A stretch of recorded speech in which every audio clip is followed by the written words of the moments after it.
case of water is a decomposition reaction, the mass ratio of Mh to Mo of hydrogen and oxygen gases liberated at the electrode during the electrolysis of water is। तो अगर जब भी water decompose होगा तो कैसे decompose होगा, 2 mole of hydrogen water जो है वो डिकम्पोज हो जाएंगे, उससे हमें 2 मोल ऑफ हमें हाइड्रोजन गैस मिलेगी और 1 मोल हमें ऑक्सीजन गैस मिल जाएगी। तो जो हाइड्रोजन होता है, तो हाइड्रोजन गैस की मॉलिक्यूलर मास कितना होता है, तो 2 होता है, यहाँ 2 मोल है। एंड यहाँ 1 मोल है ऑक्सीजन का जो मॉलिक्यूलर मास होता है वो कितना होता है, तो 32 ग्राम्स होता है। तो ओवरऑल ये हमें 4 ग्राम मिलने वाला है और ये हमें 32 ग्राम मिलने वाला है वजन। तो अगर हम इसका रेशो निकाले MH/MO का, तो इस पर्टिकुलर केस में ये कितना है, तो 4 ग्राम है, ये कितना है, तो 32 ग्राम है। अगर दोनों साइड से अगर हम कॉमन 4 निकाल ले तो ये क्या हो जाएगा, 1:8 हो जाएगा, कि जो कि हमारा इस पर्टिकुलर क्वेश्चन का आंसर है। Formed when the aluminum and magnesium are burnt in the presence of air respectively are। तो एल्यूमिनियम को जब हम ऑक्सीजन के साथ बर्न करते हैं तो हमें क्या मिलता है, तो Al2O3 मिलता है। तो इसको बैलेंस करने के लिए हमें इसको 4 से मल्टीप्लाई करना पड़ेगा और ये जो है तो ये हमें 2 मोल देगा एल्यूमिनियम ऑक्साइड के, कि जो ऑप्शन यहाँ लिखा है और यहाँ भी लिखा है। एंड अगर हम मैग्नीशियम को अगर ऑक्सीजन के साथ अगर बर्न करते हैं तो हमें क्या मिलेगा, तो मैग्नीशियम ऑक्साइड मिल जाएगा। और इसको बैलेंस करने के लिए हमें इसको 2 से मल्टीप्लाई करना पड़ेगा, तो हमें 2 MgO मिल जाएगा।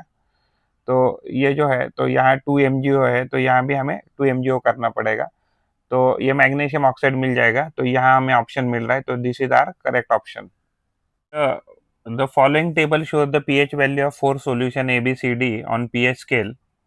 तो हमें इसके बारे में कमेंट करना है। तो यहाँ से अगर हम स्टार्ट करते हैं तो यहाँ एग्जैक्टली एसिडिक होता है और यहाँ क्या होता है, हाईली बेसिक होता है। और ये जो होता है तो ये न्यूट्रल होता है 7 नंबर। तो हम कह सकते हैं 0 to 7, तो ये क्या होना चाहिए, तो ये एसिडिक वैल्यू शो करता है। अगर वैल्यू एग्जैक्ट 7 है तो हम उसको न्यूट्रल कह सकते हैं। एंड अगर 7 to 14 वैल्यू है, 7 to 14 अगर वैल्यू है, तो अगर 7 to 14 वैल्यू है तो इसको हम बेसिक कह सकते हैं। अगर हम इस ऑप्शन के हिसाब से देखें तो डी हमारा क्या होना चाहिए, तो डी हमारा हाईली एसिडिक होना चाहिए। तो डी स्ट्रॉन्ग एसिड कहाँ कहाँ लिखा है, तो यहाँ स्ट्रॉन्ग एसिड लिखा है, यहाँ स्ट्रॉन्ग एसिड लिखा है। फिर उसके बाद ए की बात करते हैं, तो ए क्या होना चाहिए, तो एसिडिक होना चाहिए। तो यहाँ भी स्ट्रॉन्ग एसिड लिखा है और यहाँ वीक एसिड लिखा है, तो हम देखते हैं। फिर बी होना चाहिए न्यूट्रल। तो देखो, तो पहले ऑप्शन में तो न्यूट्रल नहीं लिखा है, तो यानी यहाँ लिखा है, यानी कि फर्स्ट ऑप्शन तो नहीं होगा। एंड उसके बाद जो है सी क्या लिखा है, तो स्ट्रॉन्ग बेस लिखना चाहिए, ये भी ट्रू है। तो ये हमारा आंसर होना चाहिए इसका।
between the two elements A and B forms a compound C, A loses electron and B gains electron. तो अगर हम इसको लिखे for example A plus B हमें फॉर्म करके क्या देता है, तो हमें फॉर्म करके देता है मान लीजिए कंपाउंड सी।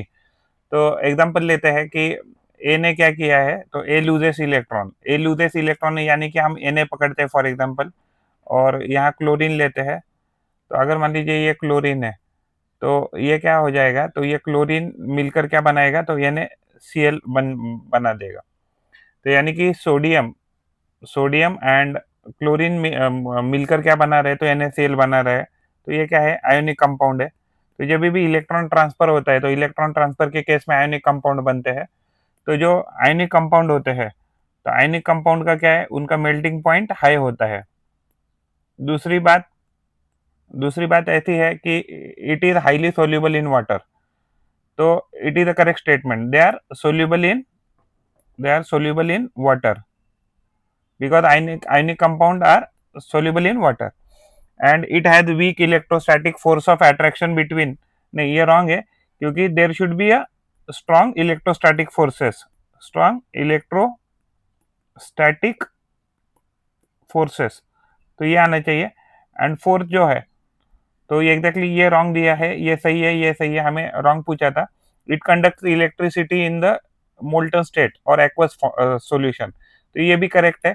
तो इट कंडक्ट द इलेक्ट्रिसिटी, जो मान लीजिए सॉल्ट वगैरह होते हैं, आयनिक प्रोडक्ट होते हैं, वो मोल्टन स्टेट में या एक्वस जो स्टेट होता है उनका, तो एक्वस स्टेट में क्या करते हैं, इलेक्ट्रिसिटी को बहुत आसानी से कंडक्ट करते हैं।